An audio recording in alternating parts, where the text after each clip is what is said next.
ఇటు సినీ ప్రముఖులు చెప్పడం జరిగింది. అలాగే నెక్స్ట్ కనుక చూసుకున్నట్టయితే జూబ్లీ హిల్స్ బాధ్యత కిషన్ రెడ్డిదే, వచ్చే ఎన్నికలు జమిలే, మీడియా చిట్ చాట్ లో ఎంపీ అరవింద్ హాట్ కామెంట్స్.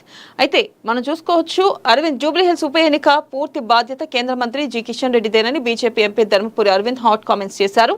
అయితే వచ్చే ఎన్నికలు జమిలే అయ్యే ఛాన్స్ ఉందని ఆయన పేర్కొన్నారు. అయితే తెలంగాణలో బీఆర్ఎస్ పార్టీ కథ ముగిసిందని, ఆ పార్టీ మళ్లీ అధికారంలోకి రాదని జోస్యం చెప్పారు. ప్రధానంగా చూసుకున్నట్టయితే జూబ్లీ హిల్స్ బాధ్యత కిషన్ రెడ్డికి అప్పగిస్తున్నామంటూ కూడా ఇటు మీడియా చిట్ చాట్ లో ఎంపీ అరవింద్ చెప్పడం జరిగింది. ఖచ్చితంగా ఈసారి తెలంగాణలో ఎన్నికలు జమిలీ ఎన్నికలు వస్తాయి.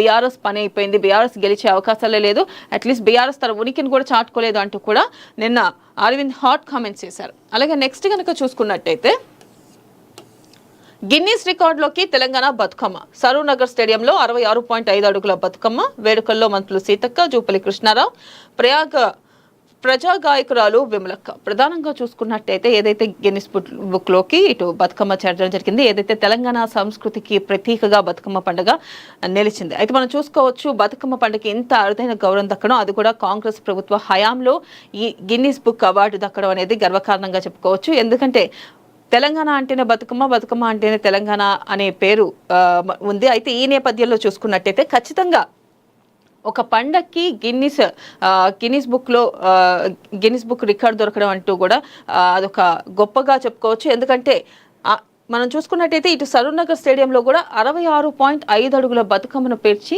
ఈ మేరకు గిన్నిస్ బుక్ రికార్డు సొంతం చేసుకున్నాయి. ఇదంతా చూసుకున్నట్టయితే రేవంత్ రెడ్డి ప్రభుత్వ హయాంలో జరిగింది.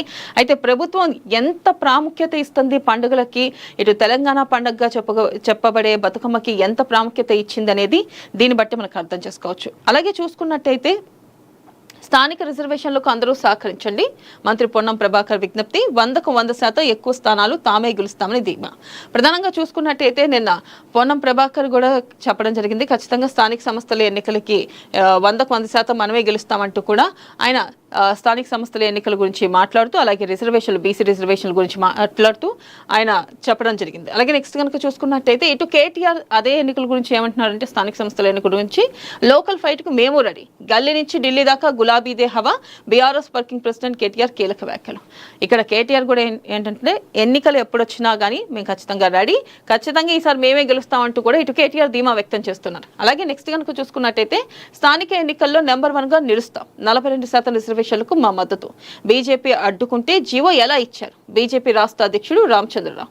ప్రధానంగా చూసుకున్నట్టయితే స్థానిక ఎన్నికల్లో నెంబర్ 1 గా నిలుస్తామంటూ కూడా ఇటు రామచంద్రరావు బీజేపీ రాష్ట్ర అధ్యక్షుడు చెప్పడం జరిగింది. 42% రిజర్వేషన్లకు మా మద్దతు ఉంది, బీజేపీ అడ్డుకుంటే జీవో ఎలా ఇస్తామంటూ కూడా, ఎలా ఇచ్చారు అంటూ కూడా ఆయన ప్రశ్నించడం జరిగింది. అలాగే నెక్స్ట్ మరొక పేపర్ చూసుకుందాం. మరొక పేపర్ కనుక చూసుకున్నట్టయితే ఈనాడు కనుక చూసుకున్నట్టయితే ఏదైతే మనం చూసుకున్నట్టయితే సంగ్రామ బేరి స్థానిక ఎన్నికలకు మోకిర నగార, అక్టోబర్ 9న నోటిఫికేషన్, 2 విడతల్లో ఎంపీటీసీ జెడ్పీటీసీ ఎన్నికలు, పంచాయతీలకు 3 విడతల్లో, నవంబర్ 11 వరకు కొనసాగనున్న ప్రక్రియ, షెడ్యూల్ విడుదల, అమల్లోకి వచ్చిన కోడ్. ఇక ప్రధానంగా చూసుకున్నట్టయితే ఏదైతే రాష్ట్రంలో స్థానిక సంస్థల ఎన్నికల నగారా మోగింది, రాష్ట్ర ఎన్నికల కమిషనర్ రాణి కుమిదిని సోమవారం ఎన్నికల షెడ్యూల్ ప్రకటించారు. అయితే మనం చూసుకోవచ్చు, ఇక్కడ అక్టోబర్ 9న ప్రారంభమైన ఏదైతే స్థానిక సంస్థల ఎన్నికల నోటిఫికేషన్ 11న ముగుస్తుందని ఆమె తెలిపారు.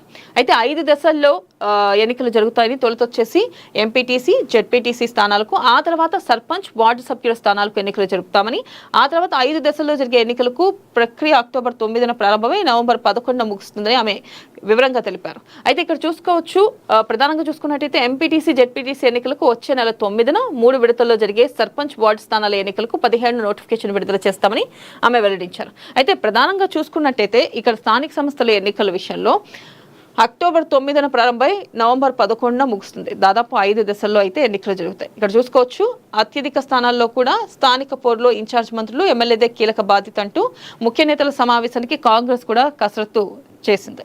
అయితే మనం చూసుకున్నట్టయితే ఎంపీటీసీ స్థానాలు చూద్దాం, అసలు ఎన్ని స్థానాలు ఉన్నాయి.